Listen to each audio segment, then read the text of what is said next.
This is a good movie podcast with Katie and Joe. Hello, everybody. Welcome to This is a Good Movie podcast, the podcast where Katie and I make each other watch a movie the other one has never seen so they can determine if that is a good movie from our past or not. Mm-hmm. I'm your host, Joe Bates, and next to me is Katie Hetledge. the other host, my wife, and I love her very much. I love you too. Your shirt is still inside out. My shirt I told you like an hour ago. I was like, your shirt is inside out. You have to change it. And then you just haven't. You've just been watching wrestling. I honestly, there's a lot of times in my life I have inside out shirts, and it's just a common thread throughout my life. It is who I am. I'm a little bit inside out myself.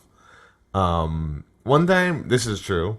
One time I was walking to go get a bagel in Broad Ripple before we were dating. That's in Indianapolis. And I had put a button-down shirt on, not thinking, and it was inside out. How? It was already buttoned, so I just threw it on. Oh my gosh. And was walking, and like halfway through, I was like, oh, my shirt is inside out. So I like took my shirt off in the middle of the neighborhood and put it on the right way.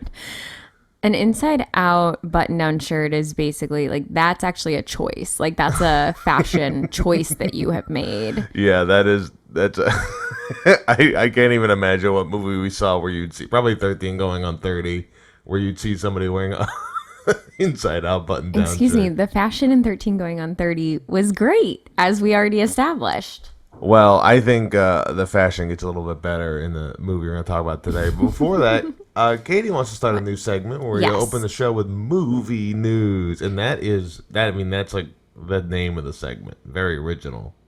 Movie news? Movie news. I guess, yeah, we should brainstorm names for the segment. Although, also, maybe we see if this segment, if we stick with it. Yeah, we'll see. I mean, we sometimes bring up segments and then we discard them. We tried to tease it a little with the Crow trailer. I guess, yeah. So, well, it's not always going to be trailers, but this time it is. It will always be the Crow. No. It won't. I wanted to say that we both watched the new Beetlejuice trailer is out. We did watch the new Beetlejuice trailer, yes. Okay, we can't say it anymore. We've just said it twice. What? His name.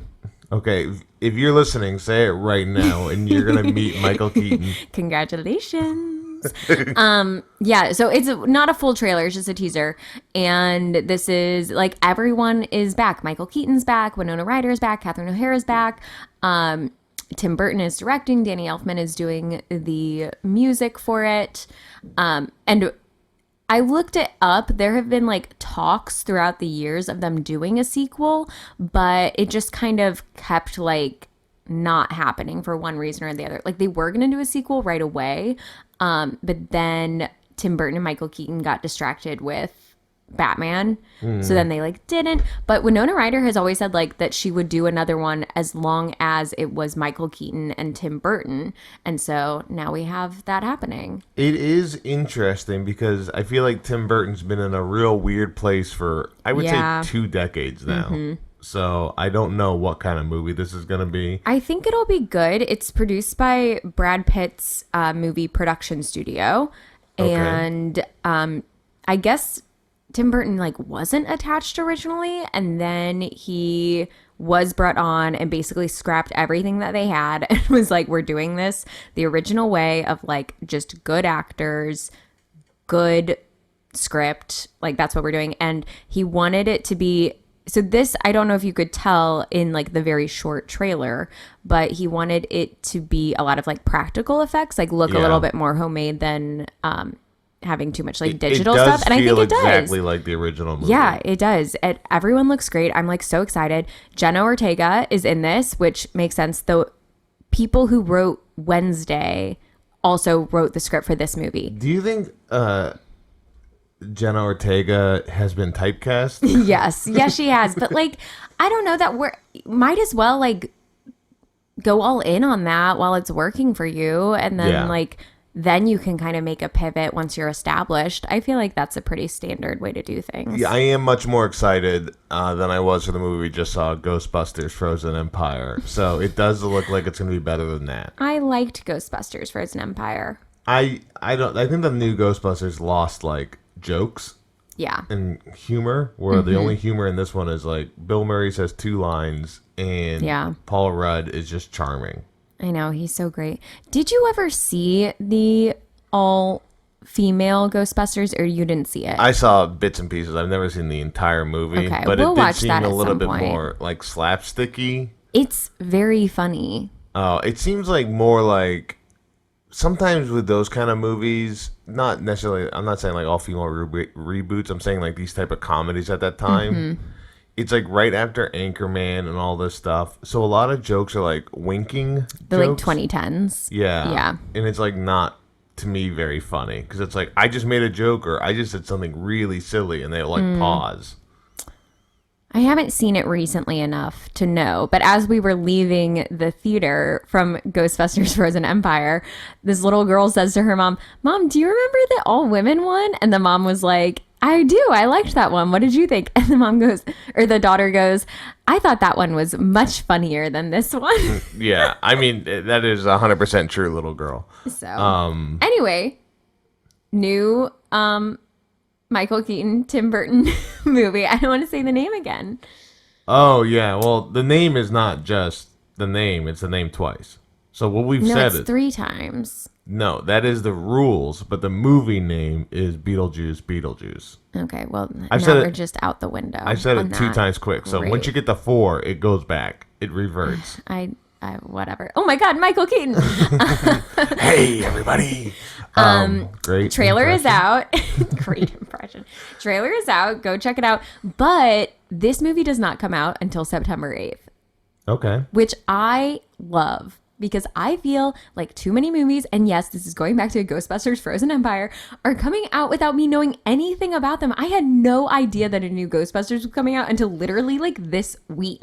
Like, what is happening? And I don't know if it's because of the strike or what, but I feel like there have just been a lot of movies that I didn't know were coming out until they were already in theaters. I honestly think this got trapped in the Dune 2 world where Maybe. Dune 2 is the only movie being pushed. Yeah, that definitely could be the case. But like, yeah, we already have the trailer for this movie, and then we just got like first shots of the Wicked movie, and that doesn't come out till November. It comes out Thanksgiving weekend. Great time for movies to come out. Yeah, so I'm just like excited that we're back to kind of building some hype for fun movies. Yeah. No. Not just building hype for like Killers of the Flower Moon, we knew a lot about. Oh, man. In advance, but That then movie by the should've won time an we got award. to it, it was like, anyway, I know that also like Barbie had a lot of hype, so I know this isn't like totally unheard of. But I mean, I'm the just biggest excited. the biggest hyped movie this year is Deadpool 3. It was either Dune 2 or it's going to be Deadpool 3. Are you doing Spider-Man? Because what you did is a Spider-Man move, not a Wolverine move. Katie tried to do the Wolverine claws, but did the Spider-Man shooting web hand signal. Because it's actually hard to make swords come out of your hands. And she did it, which is crazy. So she says it's hard, but she did it in such a weird way that it didn't have the impact that she hoped. That's your movie news. That's your movie news. Okay, well, today's movie, we'll talk about the movie I picked, is one of my favorite movies of all time, if not my favorite movie of all time. Yes. It is early Wes Anderson, which you know very little about for knowing late Wes Anderson. Yeah. We watched The Royal Tenenbaums, which Yes, we came out December 14th, 2001, with a budget of $28 million, and the box office was $71.4 million. Wow. Honestly, a Big lot of success. our movies are like that 20 to 30 million, Yeah. and then they make 70 to 90 million.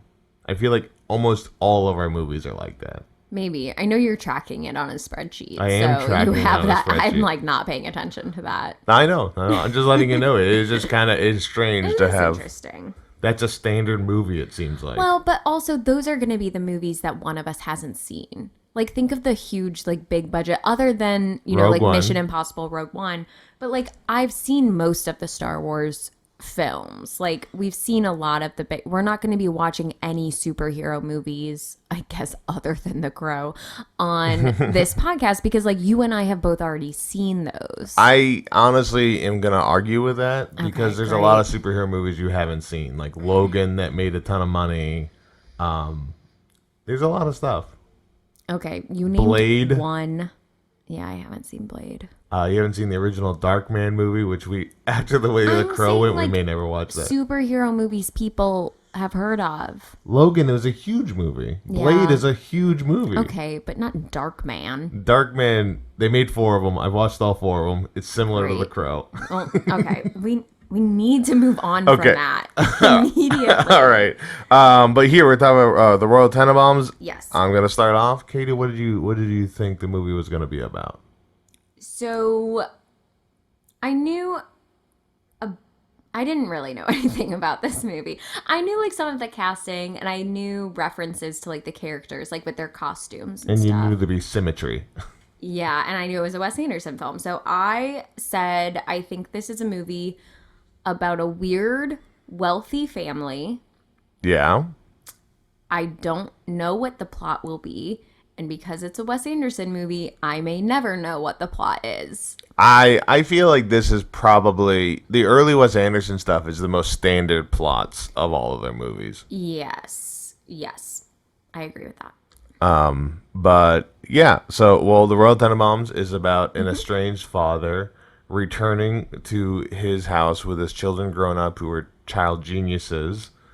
And everybody is basically stunted, but he returns because his ex-wife, Angelica Houston, has taken on a new beau, Yep. Danny Glover, Yeah, he's great. and his intended betrothed. I don't know why you're using this language. I feel like I'm trying to Wes Anderson it up a little bit. Okay. So he comes back and he fakes having stomach cancer to get the sympathy of the family so that he can get back with all of them. Yeah.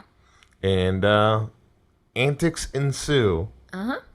And it's an upper west side rich family home in New York City. It's beyond Upper West Side. It's beyond it's beyond the bed. No, I'm just and saying, bath. like, it's at that point, it's so far north of Yeah. Manhattan, it's not considered the Upper West Side anymore. Yeah, he did It's want like up in Inwood. he wanted to make this movie feel like New York City without using any traditional New York City landmarks. There's like a scene at one point somebody isn't standing intentionally in front of the Statue of Liberty so you can't see it behind them. That's funny. And that, yeah, it makes sense. Like when you're watching it, especially since we live in New York for now, it's, you recognize that it is New York City and you say, oh, that looks vaguely like, I think actually they might be out in like Queens or like, you're like, Yeah. that's vaguely, I get this. But you don't recognize any of the specific places. I thought that I recognized the cemetery that they're in, found out wrong cemetery. But also, there are like no cars ever. There are the taxi cabs that Yeah. they get in, and like those are the only cars that you see. And I was like, okay, this is how I know it's a movie because there are cars everywhere here. It's a very like a big theme of it is like stunted growth where everybody's supposed to feel like it's all supposed to feel like it's stuck in the 70s. And they're all like haven't moved on since they were children, Yeah. which is kind of the intention of the movie. And that's why all the cabs look like really old, messed Makes up sense. cabs. Yeah, that makes sense. I couldn't quite place like when this was supposed to be happening. It is supposed to be taking in 2001. That's what I landed on. I was just like, Yeah. oh, well, they're just eccentric. Yes, And well, it's that's just Wes Anderson. So, whatever. the rainforest scenes when they do any of that stuff. When they show like Gwyneth Margot's like past, those are all in Central Park. That's really funny. So like everything was filmed in New York City in different places. I like that. Yeah, so the Waldorf Astoria was used for the hotel scenes. Sure. Central Park Zoo was used for the rainforest. Which is very weird. That's really funny. The United States Navy training ship represents Ritchie's ship that he was on. Okay. And the crew added 10,000 square feet of AstroTurf to the Forest Hill Stadium to depict Ritchie's tennis matches. Oh, okay. Which I in- was wondering when you mentioned the Forest Hill Stadium because I've been there for a concert and I was like, it's not big enough for what for what they show in the movie. Yeah, it was, and there is somewhat a secret plaque for Richie Tenenbaum's big loss. Yeah, we are gonna have to see if we can go back up there before. There's a we lot move. of I wouldn't mind going seeing the house and everything. Sometimes when you watch a movie and it's in New York and you live in New York, you never think, oh, I can go look at that. I do, and you never want to go. Okay, well, that's a discussion for another day. Okay. So what were you thinking about the movie so far? That it starts out like and everything. I know we just talked about a bunch of different pieces of it. It starts out very strong Wes Anderson. I'm like, okay, child geniuses, children acting like adults. It's like very Wes Anderson is like children who are not behaving like children. And they're all quirky and they're all weird and they all have like their things. So I was just like, okay, I guess this is it. We'll just like watch them struggle and that'll be the movie. I didn't think, 20 minutes in, I was like, I don't think there is a plot to this movie yet. So, yeah, there's a lot of exposition that I thought was done pretty succinctly to kind of get the overall feel of each character. Mm-hmm. So when you say like there is no plot, do you mean you thought they were going to stick as children for a long time? No, because I knew that they would get to the adult versions because that's the actors that are in this. I guess I just thought it would be kind of like, they're stunted. This is why. And now we're just going to see them sort of lollygagging about and like muddling their way through life. And that'll be it. Okay. So you did not think this movie was going to be about the dad named Royal Tenenbaum? No, I thought he'd be in it. Yeah, and I know. It would be partly about like they're messed up because of him, but I didn't necessarily think there would be a clear storyline from that. Gotcha. But there ends up being one. There does, yeah. Yes. So they show the family growing up. They're all geniuses, as we stated earlier. Ben Stiller, Chaz, is a financial real estate guru. Yep. Margot, played by Gwyneth Paltrow, is adopted. And they keep saying that she's adopted, and I was like, okay, there has to be something with that. And there is in the end. So. And she's a great playwright. She's a playwright. She was a great playwright when she was a kid, and then it just kind of like went awry. Yeah. And then Richie Tenenbaum, who was a fantastic tennis player, and that's played by Luke Wilson. Luke Wilson, yeah. So they show them, and then it all sort of falls apart in their 20s, and they all, especially the use of the wardrobe, are stilted in the moment when everything kind of falls apart, which is their parents' divorce, I guess? Yeah, I think the divorce, but then also just them... they didn't get divorced, but just like their separation. They were built up so much. And then having a very absentee father who wasn't there while their lives were kind of falling apart. So like Margot, very mysterious, and she goes off and does a bunch of things that people don't know about. Like she learned throughout the movie. She loses a finger. You realize like she's secretly a smoker. She's like traveled all these places that people don't know about. And then she marries Bill Murray, who's like much older than her, and she's not into him, and she's like very depressed. Yeah. And then Richie, they're all depressed. Yeah, Richie like loses at tennis. He loses a huge match. Mental breakdown. He takes a shoe off at one point. That's honestly, I think there's a lot of funny parts of the scene, but his tennis meltdown is one of the funniest things. He just throws a tennis racket trying to get a ball.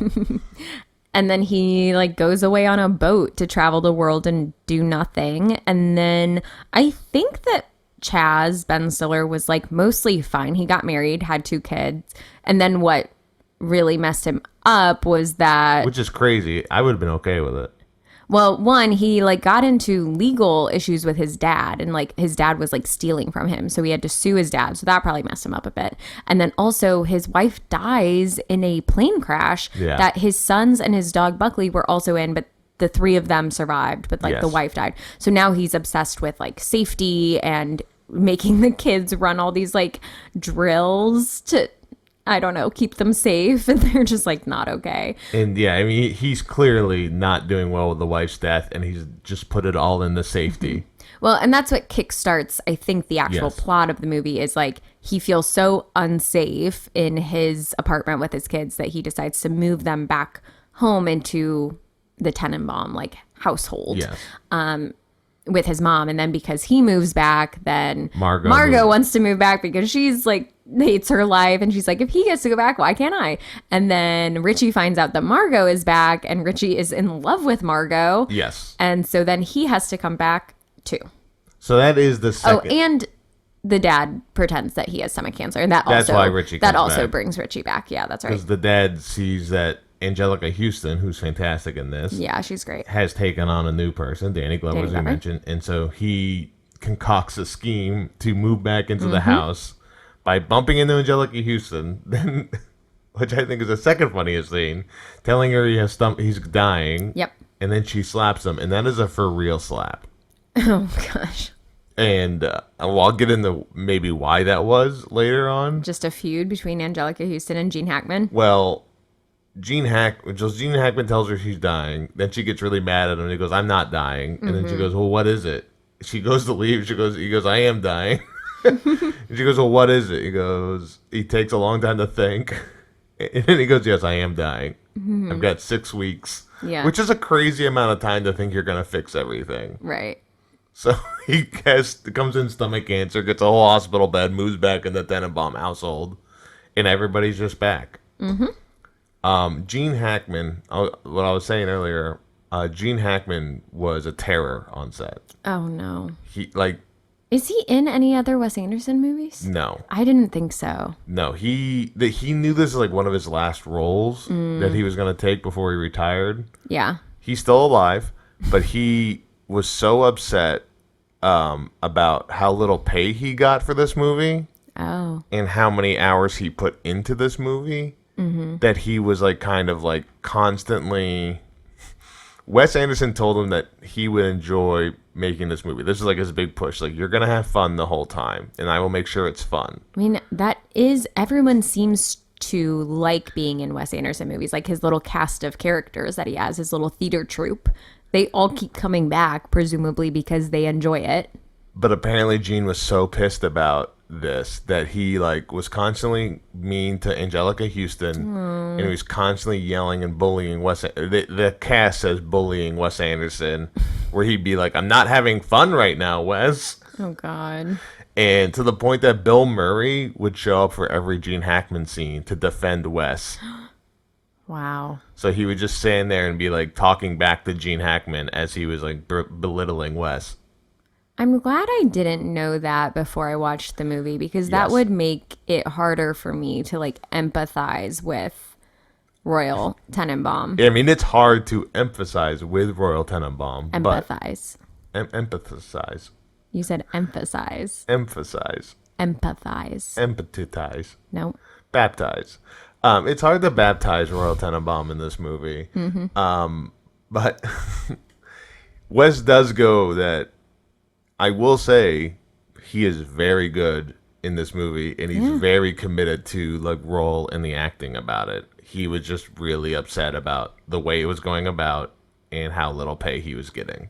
He is very good in the movie. He's perfectly cast. So He won a good job, Golden Globe Wes. for his performance. Wow. Okay. He didn't show up for the award. Oh my God. But yeah, he was not nominated for an Oscar. The Okay. only Oscar this movie was nominated for was original screenplay, which makes sense. And this was Wes's like third movie, so he had made Rushmore and Bottle Rocket beforehand. I'm not 100% sure. He usually writes these movies with Owen Wilson. I do believe this one was also written Yeah, I with think Owen it was. Wilson. So Owen Wilson then also was nominated for writing. Nice. What people don't realize about Owen Wilson is that like he writes a lot of these Wes Anderson movies, Yeah, I didn't know that. and they met at University of Texas in school together Wow. there. Wes Anderson and Owen Wilson became fast friends, and this is his first movie not filmed in Texas. Okay. Yeah, this is another little thing about Wes Anderson I love. He went to the same school as I did. Yeah, so. is that why you love him? Yep. Yeah. But I don't love Robert Rodriguez, who also went to the same school as me. Yeah. University of Texas. A lot of people went there. Yeah, it's a big school.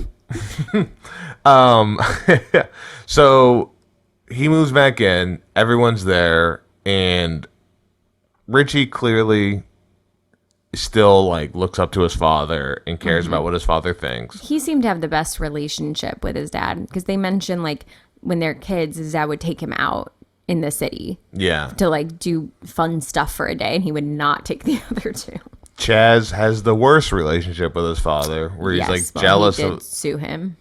jealous of the way he treats his brother. He is upset that Royal never really gave him the time of day, to the point where like Royal doesn't remember the name of his dead wife. Oh yeah, that's awful. And when he reminds her, They keep being like, "Oh yeah, Rachel's there too," and he's like, "Who's that?" when they're going to the graveyard to Yeah, go when see they're going to Royal's the mom, cemetery. he goes, "I guess I'll swing by that grave too." And he's like, "I'm sorry for your loss. She was terribly attractive." Yeah. He says that to his grandkids. By the way, the grandkids, Yeah, Ben they're Stiller, great. Chaz's kids. So funny. They're just these two little boys with the curliest brown hair, like to match Ben Stiller's hair in this, and they all wear red Adidas tracksuits the whole time. They look and act exactly like Chaz. Yeah, and they do. It's great. They're amazing. It's really funny. And then Royal concocts a scheme where he sees the grandkids in a separate area, convinces them to talk to their dad about why they need to see their grandpa. They're at a playground. Yeah. Yeah. It looks like a prison yard for a second. It's a playground that's like on top of a roof, Yeah, surrounded by cages. surrounded by cages. Well, so that no one falls off. Yeah. I guess chain link fences, not cages. That's a crazy thing I'm saying. Yeah, oh my gosh. Oh, Gwyneth Paltrow also wanted nothing to do with Gene Hackman, but that's not a surprise. Yeah. There's a narrator in this movie, Alec Baldwin. Oh, I didn't know that. That's who's talking throughout the whole thing. Wow. I really thought I would catch his voice, but I No, didn't. You missed it, totally. Oh well. He will not be in the Beetlejuice remake, by the way. Oh, yeah, I forgot he's in the... Him and Gina Davis, they will not be in it. That makes sense. But Willem Dafoe will be. I forgot to tell you. Well, that's great. Wait, Alec Baldwin and Gina Davis won't be in the remake of this movie. No. I'm assuming they're going to give him a little shout out. They have to do something. It's Winona Ryder's parents. No, it's not. Oh, it's not. They're the ghosts. They're like her fake. They like take over for parents because her parents were the other two people. Or Martin, The Dietzes. Catherine O'Hara. the guy and from then Ferris Bueller, the guy principal from Ferris yeah, Bueller. Yeah. Anyway, back to Royal Okay, Tenenbaums. sorry. Yeah, he's the narrator. We thought in the tennis announcements, Jason Schwartzman was one of the announcers. That's Wes Anderson's voice. He sounds exactly like Jason Schwartzman. Well, there were two announcers. The other one is, I believe, either Ben Stiller's brother or the Wilson brother. I feel like probably the other Wilson brother. Yeah, it's Andrew Wilson. So Yeah. Andrew Wilson is in this movie multiple times. Who else is he in this movie? He is the Indiana dad that cuts off Oh. Margot's finger. Yeah. And in the scene where they show the BB stuck in the hand, that's Andrew Wilson's hand, because when they were kids, Owen Wilson shot him with a BB that got lodged in his hand. Wait, that's so funny. Yeah. I love that. Wow, these Wes Anderson films really are like a Wilson family affair. Well, I mean, Owen's a big part of it. I guess because Owen's writing the movie too. I love this movie. I think this is like probably at least three actors' best role. Luke Wilson, I think it's the best movie he's ever been in. Not Legally Blonde? Nope, not Legally Blonde. Okay. A movie we may do in a future episode. No, it's not Legally Blonde. Okay. But he is so good, and it's just Luke Wilson's such a weird guy to me because he plays everything very like I don't want to say subtle, but there's not a lot of range being shown. Mm-hmm. There's a lot of like inside turmoil that he is like covering up. Inner conflict. Yeah. Mm-hmm. I think it's Gwyneth Paltrow's best role because she plays Gwyneth Paltrow. Not View from the Top? That's a movie we'll never talk about this podcast because this is a good movie podcast. Okay. Gwyneth Paltrow is so good in this movie. And then in the middle of it, you mentioned that do you think Dakota Johnson could play this role? And it just clicked in my head. And I was like, yes, Dakota Johnson would kill in this role. As Margot Tenenbaum. Yeah.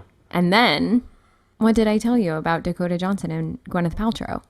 They're best friends? Well, they are best friends because Dakota Johnson is in a relationship with Chris Martin, Gwyneth Paltrow's ex-husband, who they consciously uncoupled. That's consciously uncoupled? That's what they called it? Yes, there was a whole drama when Chris Martin and Gwyneth Paltrow were separating, getting divorced. They put out this post that said they were consciously uncoupling, and everyone was so angry at them. They were like, how dare you? You think you're better than us? That like, you can't just get divorced. You have to consciously uncouple, blah, blah, blah. People just hate Gwyneth Paltrow. Yeah, I wonder why. I mean, yeah. But like, did you see her at the court case? But that was iconic in the same way that Dakota Johnson does iconic things. So like, Chris Martin has a type. Yeah. That's what I'm saying. That is funny because I do wonder what Chris Martin and them talk about at any point. It seems like his type is having two conversations at once with the person he's talking to. Maybe. That's fantastic. And then Ben Stiller, I don't think it's his best movie he's ever been in. I do think he's probably Walter Mitty is like a bigger movie. He's so good in Walter Mitty. But he is very good in this. Yeah, he is. It's a different. What's interesting about Ben Stiller is you kind of have three Ben Stiller performances, I think. The wild, insane. So you have like, the Ben Stiller in Dodgeball, in Heavyweights, in Zoolander. Like you have that Ben Stiller. And then you have the like Walter Mitty, very serious Ben Stiller. And then you kind of have this middle one, what I think is what we're seeing here, where he has his moments of kind of like slapstick insanity, but then he has his like very serious moments in this. So this is a nice middle. So he does have a lot of range. Yeah. No, I think Ben Stiller, that is a good point. You don't really notice like the non-crazy Ben Stiller roles as much, but like Walter Mitty, Meet the Parents, Along Came Polly. Yeah. He does play a good kind of like straight man. Yeah. I realized when I was watching this, I was like, oh, when you think of Ben Stiller and Owen Wilson together, is this the movie that you think of? Yes. Because like I always just think of Zoolander. Yeah, no. And like Ben Stiller and Owen Wilson are BFFs, and I immediately think of Zoolander, and then I also think Starsky and Hutch. This is the first movie I watched them together in. Right, so that makes sense, and I had not seen this movie. It gave me not a great Owen Wilson feel. Yeah. I didn't like Owen Wilson as much, but I had seen him in Rush. Oh, no, he wasn't in Rushmore, I don't think. If he is, he's like barely in it. Well, Owen Wilson's character in this is a little bit interesting because he is their neighbor. So he's around as a kid. He's like sleeping over all the time. And then he just kind of grows up to be like their family friend who is always there. And he's like an author, but he's like desperate to be a part of that family to the point where Margot's having an affair with him. Briefly. And he is very high on drugs. Yes. He has to go. I mean, yeah, I guess I do hate his character because of what happens at the end. But I can never forgive him for that. Yeah, but you do get like what's going on. Like he just is like he grew up in a very poor household and he sees this like eccentric family and he's like, I need to be a part of that family. Yeah, so he's just trying everything that he can and then eventually becomes a major drug addict. He writes a book that gets popular called Old Custer, which is where if General Custer didn't die and survived Little Bighorn, I believe, and what happens if he was old. Which is a couple funny things. The movie Young Guns with Emilio Estevez. Old Custer is a character in that because there's like Billy Kid was still around kind of thing. Yeah. And Custer is also one of the older people still in it. Also, Wes Anderson and Owen Wilson took 2 years to write a full screenplay for Old Custer Oh my that gosh. they've never done anything with. Well, they could. Owen Wilson also plays a cowboy in Night at the Museum, starring Ben Stiller. And They have to be best friends, and right? Shanghai Noon. Are they actually best friends? Ben Stiller's They're no way they're like... wife/ex-wife is in this movie too, Oh, Kristen yeah. Taylor. As an assistant. It feels like this is a very early role for her. Yes, I think so. Okay. Well, themirror.com says the two have been buddies since the 90s. They're not Ben Affleck, Matt Damon friends. No, but no one can be. No. I feel like that's probably the two biggest A-list celebrity friendships out there. Next to maybe Leo DiCaprio and Little Dicky. There's I think they are friends. Because I'm seeing clips of them on late night together, like recently, like as of last year. They're like on late night shows together. for Zoolander 2, probably. Zoolander 2 has been out for a long time. Oh, has it? Yes. I never watched it. Oh gosh. Or they're like talking about each other on late night. So either they are genuinely really good friends or they are really committed to this facade. Being a pairing. So And lastly, I think it's Gene Hackman's best role, which is crazy for me to say. Because you haven't seen the original Superman movie where he plays No. Lex Luthor. I haven't. Which is another superhero movie you haven't seen. That was huge. But he is so good in that. He's so good in there's a lot of great Gene Hackman movies, but this one is just unbelievable. I love... Is he in Hoosiers? Yes. Is that Gene Hackman? He also was... A terror on set. I think Dennis Hopper had to protect the director from Gene Hackman in that movie. Gene, get it together. Just be a nice person. He's that good an actor. He can be rude. He's a rude I boy. think those days are kind of over. For some people, yeah. Of like people can't get away with that as much anymore. It does seem to be affecting Bill Murray lately. Yeah. But yeah, I think Gene Hackman is so...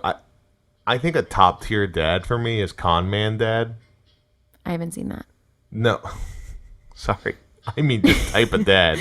That's not a movie. If I had to say a type of dad, like a top tier dad is a dad who's like a con man, not Con Man Dad the movie. I didn't think Con Man Dad. No.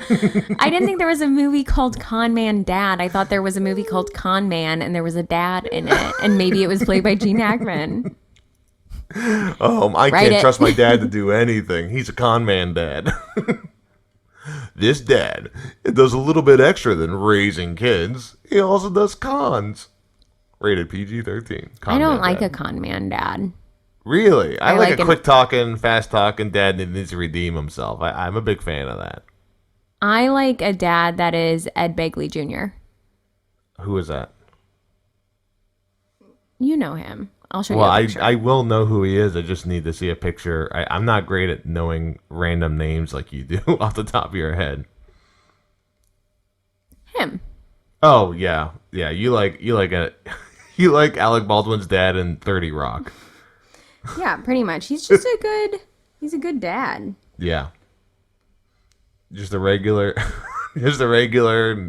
non-threatening dad. He's in The Page Master, Joe. Oh, I want Maybe that's why I love him so much.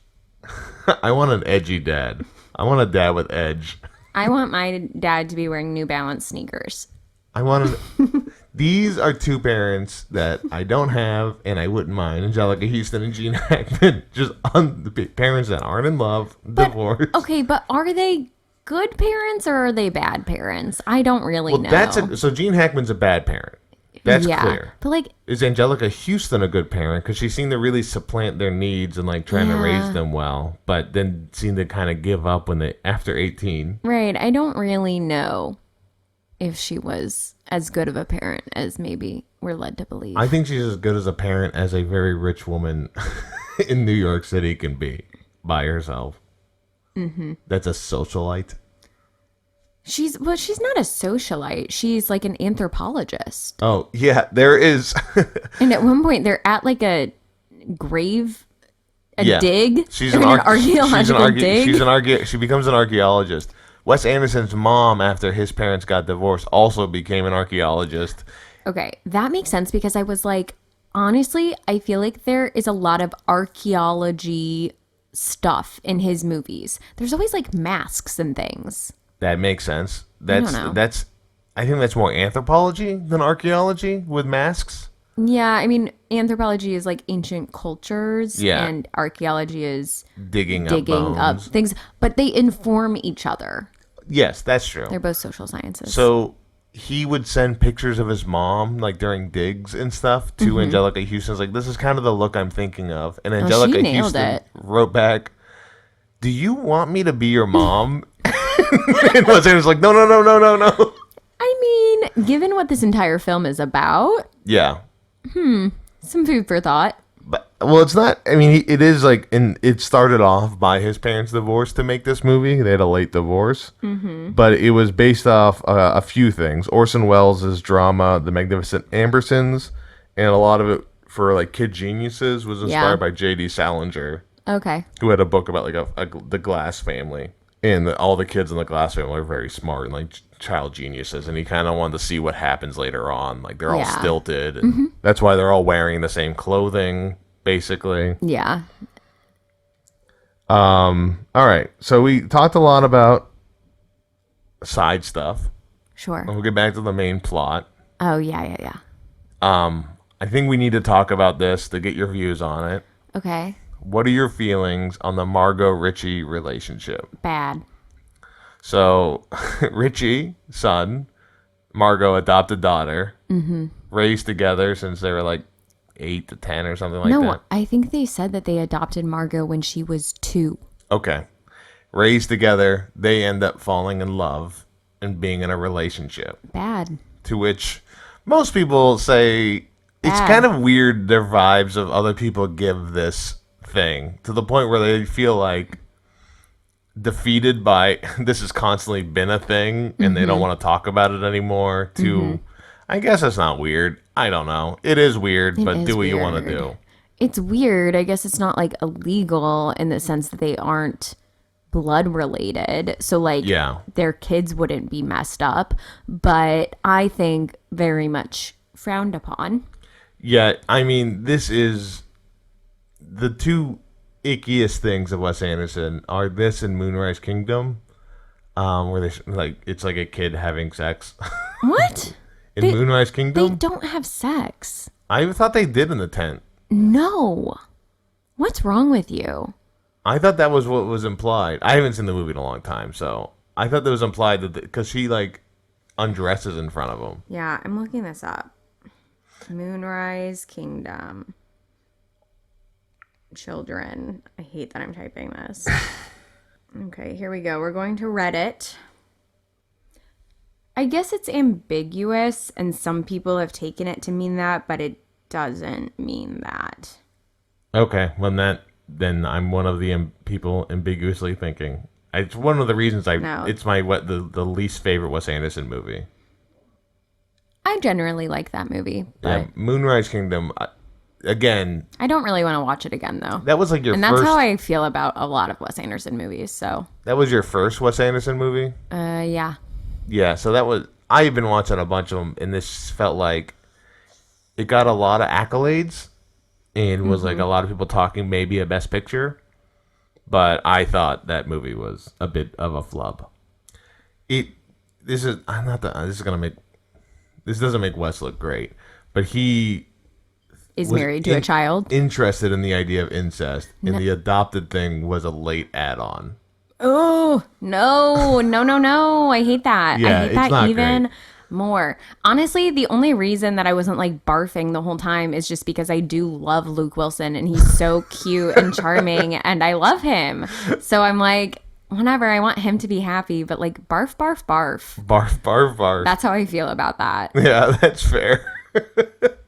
Yeah, it is uncomfortable when my kid watching it. I don't really understand any of like the weirdness of the stuff, but watching it now, I'm like that is a bit odd. What do you think about everyone's fashion in the movie? They all have uniforms basically. Yeah, so I don't know that I would even call it fashion. I mean, Ben Stiller's just wearing a tracksuit. Margot's just wearing a very large fur coat and heavy eyeliner. Richie is in like a tennis adjacent outfit. Kind of it is a vibe I wish I could have pulled off growing up. I mean, here's the thing. I say, barf about Richie and Margot, but also I do think we could be them for Halloween. Yeah, we're between that and Bob's Burgers right now. We're between that or Bob's Burgers. So everyone let us know what you think we should be for Halloween. Email us at tiagmpodcast@gmail.com. DM us on Instagram and let us know what your preference is. One of them I will have to get a wig for to play Linda Belcher. Yeah. You won't have to do anything. No, I'll just have to have a mustache. The resolution for Gene Hackman getting back with his kids, if they come out, he's been having stomach cancer this whole time, and then he has a racist conversation with Danny Glover, where he calls him Coltrane and says he can speak jive with him. Yeah, which that's is not great. not great, but it is like intense, and you can kind of see like, oh, these rich white people suck. Yeah. Like even Chaz kind of has, you can see has a little bit of that tendency too, where he won't call him by his first name. Danny Glover comes finally, we haven't even talked about his performance. His fashion is maybe the best. He's based always off wearing these very cute little suits and bow ties. Danny Glover introduced Wes Anderson to a UN ambassador. Okay. Whose name I'm not even going to try and say. And Wes saw the way that guy looked and goes, okay, Danny's going to just dress exactly like that guy. Well, there you go. Because it was perfect. And he is so charming in this movie. Why does he get introduced to a UN ambassador? This is just regular life. Okay, sure. They were just at a party. This is just rich people stuff. Gotcha. Rich Hollywood stuff. Danny Glover is so charming and like so shy about telling Angelica Houston he loves her, where he says something about like, hey, for tax purposes, because he's an accountant in this movie. Yeah, he goes, for tax purposes, maybe you shouldn't be married anymore. And she was like, what? And he was like, also, so then you could marry me. And she's like, wait, what? Are you proposing to me? Yeah. I assume I am. So this isn't about the taxes. No, I suppose it's not. And he falls down a hole. At the dig site. He's incredibly supportive for the whole Royal thing. Yeah. Until Royal starts antagonizing him. And then he does try to prove that Royal is not actually sick, because he's not. Because Danny Glover's ex-wife died of stomach cancer. Right. So he's like, there's no way. I know exactly what this looks like. So Royal gets kicked out. Yep. Moves back into the hotel. Well, he's working. He's been living in a hotel for like 20 years. And he gets kicked out of the hotel because he's basically just not paying money. Right. So he ends up working the elevators for the hotel. With what's the Pagoda butler's name? Is he a butler? I don't even know really what his job is. He's a servant at the house. Yeah. I'll say butler. Yeah. Pagoda. Pagoda and Gene met each other because Pagoda saved his life. Saved his life. After stabbing him. Yeah, after he himself stabbed him, and he carried he him to the hospital. stabs him again. He does stab him again when he's leaving, because they lose their job. He loses his job. Yeah, so he just does a quick stab, and then they go get jobs as like elevator operators at the hotel. Very perfect. And then while this is all happening in the background, Bill Murray hires a private investigator. Oh yeah, because he doesn't believe Margot loves him, right? And has Which been she cheating doesn't. on him, and she is. Yeah, clearly. She's been in the tub the whole time they've been in a relationship. Yeah. And Richie gets involved with the private investigator because Bill Murray asks him, because you're close with her, you would know this stuff. Is she seeing anybody? He goes, do you think she is? Yeah. And he goes, I've hired an investigator, and I'm pretty sure she's seeing Eli, Owen Wilson's character. Eli Cash. To which Luke Wilson punches the glass in the bird coop that he's in. Yeah. Which was not in the script. Luke Wilson just made a choice, which I never thought he would ever do that. Well, he's a very good actor. And then they get the private investigator, and she's been married like 2 times, 3 times. Yeah, they find out that there's just all of this stuff that they don't know about her. She smokes. Yeah. And that Richie doesn't take it very well. doesn't take it very well, which leads to Richie to a very emotional scene. Mm-hmm. He's been wearing huge sunglasses, a huge beard, and long hair this whole movie. And he goes back to Raleigh St. Clair, which is Bill Murray's character, to the bathroom, cuts his hair off, cuts his beard off, and then takes his sunglasses off and tries to kill himself. Yeah. Cut his wrists with razors. And the weird little kid finds him. Yeah, Raleigh St. Clair is a psychologist, and he's doing a study about a kid who's like dyslexic, colorblind, and has amnesia. Yeah, he's crazy. So he comes in and just kind of starts screaming, or just says like, I don't remember exactly what he says, but he says something like mundane about the situation, to which they save his life. Yeah, they take him to the hospital, save his life, thank goodness. Everybody gets back together after Royal's been kicked out to kind of surround Richie during the suicide attempt. And honestly, seems like it worked out for the best. Really resolved a lot of things. I guess. Not a good message. No, not good at all. But then, yeah, he leaves the hospital. He goes back home, finds Margot, and then they like profess their love to each other and then decide, you know, we probably just have to be secretly in love forever. Yeah. Which, okay.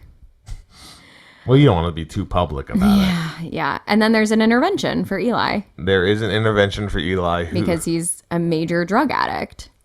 To which he escapes. Which he has like oh man, this line is like so much weight, where he goes to Royal and says, I just always wanted to be a Tenenbaum. Mm-hmm. And Royal says, so do I. Sad. And it is really sad. Like, this movie has very impactful moments, which not a lot of Wes Anderson movies have that like emotional edge. Yeah. And I do think that's like Gene Hackman, like adding that extra layer. I would say this is one of the funniest Wes Anderson movies. Like, most of his movies, they're funny in the way that you're like, oh yeah, huh. But this is like, has some laugh out loud funny moments, but then also everyone is like deeply sad. Ben Stiller's sad over his wife dying, obviously. Eli is sad over like wanting to be a Tenenbaum, and he like sent his college grades to Angelica Houston to be like, aren't you proud of me? Like, just so sad. Richie's sad. Royal is sad. Everyone is sad. It is. So, yeah, it is funny and sad, but I do feel like, again, the first half of Wes Anderson's career, you don't know, which is all the funnier movies, where all the later movies are like, Grand Budapest kind of started what the later on movies are. Gotcha. He didn't, Royal goes, he didn't look half bad for a suicide. Yeah. So there's resolution. Royal gives his blessing for Angelica Houston to move on with Danny Glover. Not that she needed it. Right. He goes to support their wedding. They're getting married at the house. They're getting married at the house. Margot and Richie have their little thing. Chaz really hasn't had any resolution yet. But during the wedding, Eli crazily comes driving towards the house. His whole face is painted. His whole face is painted like when they were kids, when Chaz got shot with a BB. Yeah. He has the same face paint as when he was a kid. Again, okay. Also stilted. Yeah. To the whole thing. Royal sees that Chaz's kids are about to get hit by the car and pulls them out of the way at the last second to save their life. Yep, which is good. But there is a problem.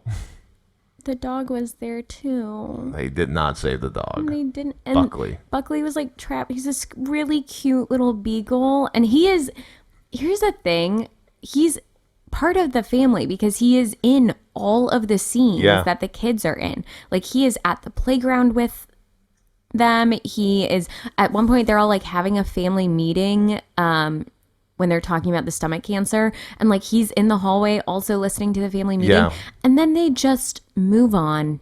They get a new dog. They get a new dog. Literally, Royal goes up to the firefighters, gets the Dalmatian, and is like, this is a new dog for you, because Buckley is trapped and presumably dead underneath the car. There's no attempt to lift the car off of him to save him. It's just rude, and it hurts my heart. And they do have a little funeral for him, but I just don't think it's enough. And it just makes me really sad. it is nice that they have the funeral for him. Like, the problem is, like, none of these people know how to grieve or feel sad or let emotions out in this movie. So it's not like a dog dying is going to change that for them. I guess. But it does lead to them all, like, reuniting as a family. Chaz now almost feels in debt to Royal for saving his kids. Mm-hmm. And they all have fun together. They grow up kind of supporting each other a little bit. And then a few weeks after that, Royal dies. Yeah, he has a heart attack. And then the last person with him in the ambulance was Chaz. And the Dalmatian. And Katie was bawling. Yeah, it's very sad. I also was crying. Yes. It was super sad. It's a sad movie. And they bury him. Royal knew what he wanted on his tombstone. Or at least he had an idea what he wanted on his tombstone. But Richie figured it out. And on the tombstone says, died saving orphans in a burning building. Yeah. That's pretty funny. Yeah, I love this movie. The soundtrack, what do you think of the soundtrack? Well, it's hard for me to say because I've heard all of those songs so many times because it's all you listen to. So I'm like, oh, I know that song. Oh, I know that song. And every time a song played, you go, I love this song. And I'm like, I know. We listen to it all the time. This was the first movie soundtrack that I bought and was like listening to consistently. Even all the soundtrack stuff, which the soundtrack for this movie, or the score for this movie, was done by Mark Mothersbaugh of Devo. He's a famous composer now. There's a lot of scores, but he got to start, I think, with Wes Anderson movies. Some other fun facts about this movie. Gene Hackman at first wasn't going to do the role, so they tried to look for other people. Mm-hmm. So they reached out to Michael Caine and Gene Wilder, who told him he was retired. He wasn't going to do it. But Gene Wilder in this movie would have been pretty interesting. Yeah, but probably a different vibe. Yeah, a little bit more intense. Mm-hmm. Also, during young Margot's birthday scene, when she does the play, and they have a candle, and Gene Hackman tells her, I mean, it wasn't really good. Did that resonate with you? I don't know. Did it? But Angelica Houston's hair caught on fire in that scene. Oh, God. It got caught in a candle and it caught on fire. They had to extinguish it. And lastly, before we get on to all the other stuff we do with this stuff, the Falcon, Mordecai. Oh, yes, Mordecai, Richie's Falcon. Was kidnapped and held for a ransom. What? Yeah, the original Falcon was kidnapped and held for a ransom by somebody saying you can pay me this money so you can keep doing your film. And they had a schedule that was tight, so they got a new Falcon. Oh my God. That's why the Falcon has white feathers at the end. Oh, wow. Oh my God, what happened to the original Mordecai? That I have not been able to find. God. These people hate animals. But that is why the Falcon has white feathers at the end, is simply because it was stolen and held for a ransom, because that's what New York City was like still in the 2000s. Imagine that's the big heist movie. We're going to kidnap this Falcon. Do you know how to hold a Falcon at all? No, I have no clue. I guess we got to keep them inside. Awful. Just awful. Yeah. So, where would you cast Wally as in this movie? Talking about not animals. The Falcon. I don't want him to die. And also not the dog, because the dog dies. Maybe he could be the Dalmatian at the end, because he does have some little spots. He does have some little spots. On him. So you're typecasting him as dog. Or I could cast him as one of the children. I would say the older Ben Stiller kid. The older one, because he doesn't really talk at all. No. The younger one has more of the personality. Mm-hmm. So, yeah, he could be the older kid. We could dress him up in a little red Adidas tracksuit. Oh my gosh. If we go as Richie and Margot, then Wally can be Chaz or whoever, and we'll put him in a little red Adidas tracksuit. Okay, take that into consideration when you're casting your vote. Otherwise, Wally will be a burger. Or a Gene. No, a burger. Wally will be a burger. I think we could find a hamburger costume for a dog. That would be a much easier costume than blue pants and a yellow shirt. Exactly. All right. What is your good, bad, normal take for this movie? My good take is that this is a great example of a film. What if I ended it there? No, This was a film. no, my good take is this film is a great example of why we should have the Wilson brothers in more stuff and more stuff together. I mean, this is what I've seen so many Luke Wilson stuff, like the Wendell Baker story, because I love Luke Wilson because of this movie. Me too. Luke Wilson is a star. He is a star. He should be so good in A-lister. this. This is Petition for Luke Wilson to be A-list. Owen Wilson's great. I like Luke Wilson more than Owen Wilson. Whoa. Yeah, I did write down as we were watching, I go, what did I say? I said, I love Owen Wilson. And then I put a little heart emoji. And then I said, literally the next note is, okay, do I love Luke Wilson more? ... All caps, yes. So I guess as I was taking notes, I was like, I have to choose between the two. And I chose Luke Wilson. Yeah, I mean, he is better looking. Yeah. And when he cuts his I mean, hair I off think and that is everything, subjective, but yeah.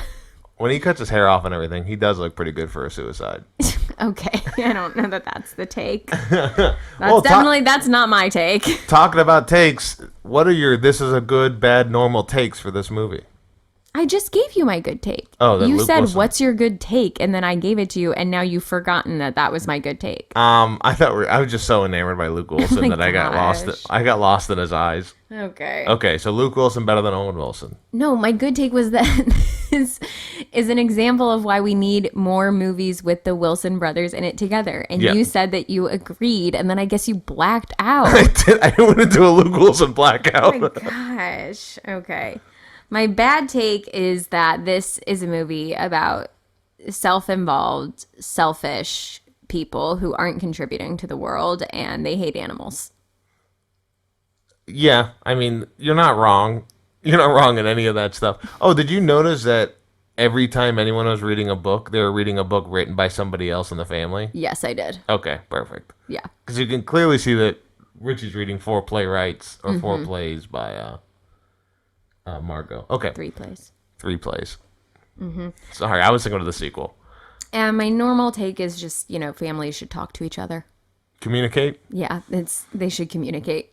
Yeah, I mean, yeah, I'll tell my family about that once we figure out how to do that. But yeah, no, that's great. That's a good, bad, normal take. Thank you. The big question, Katie. You've had some issues with it. I have. Yeah. Is this a good movie? It is a good movie. Hell I yeah, think baby. Breaking the curse. I think most people agree that it's a good movie. Yeah, no, this movie, it was like Even an if you don't 82% love on Rotten Tomatoes. Wes Anderson, I just think at this point Wes Anderson is almost hard to watch because of how stylized it is. It's like my friends have asked me to go see them in a play, and now that's what I'm doing. That's interesting because I thought you were enjoying the French Dispatch. I thought you really liked that movie. Did, but you get tired. The nice thing about the French Dispatch is that it's multiple stories and they all have kind of a different vibe to them. So when you get tired of one, it moves on to the other. But I don't know. Rocket City was a lot. Asteroid City. I can't even keep it straight. And then I was like, oh, and what was the one where they're actors on a train? And then I go, oh, that's also Asteroid City. It's just too much. I do feel like early Wes Anderson, you really started to get I really want him to return to Rushmore, this. Grand Budapest is kind of closer to that, but it's still very wildly designed and everything. But these are 3 movies you haven't seen, and these are 3 movies that We'll watch it some we'll most point. likely watch. Just not right now. No. We need to space out the Wes Anderson films. So what are we watching next then, Katie? Oh no, she just gave it the most mischievous smile, which means it's gonna be a rom-com. No, it's not a rom-com.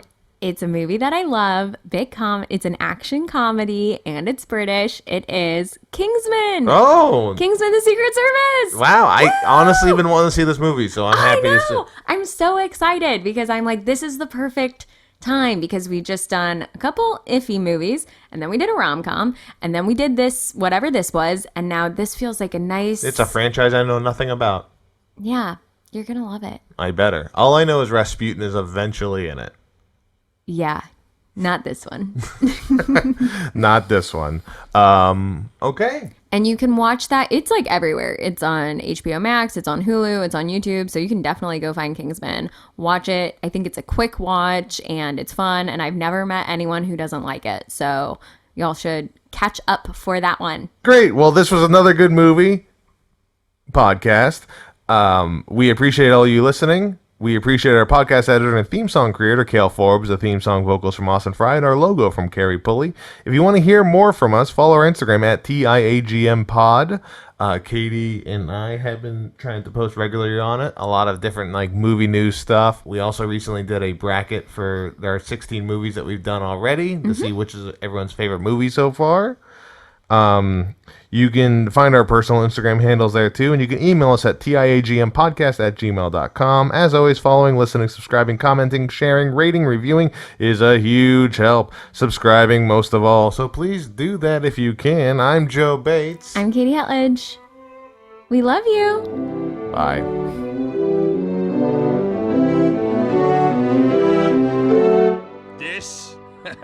This is a good movie podcast with Katie and Joe.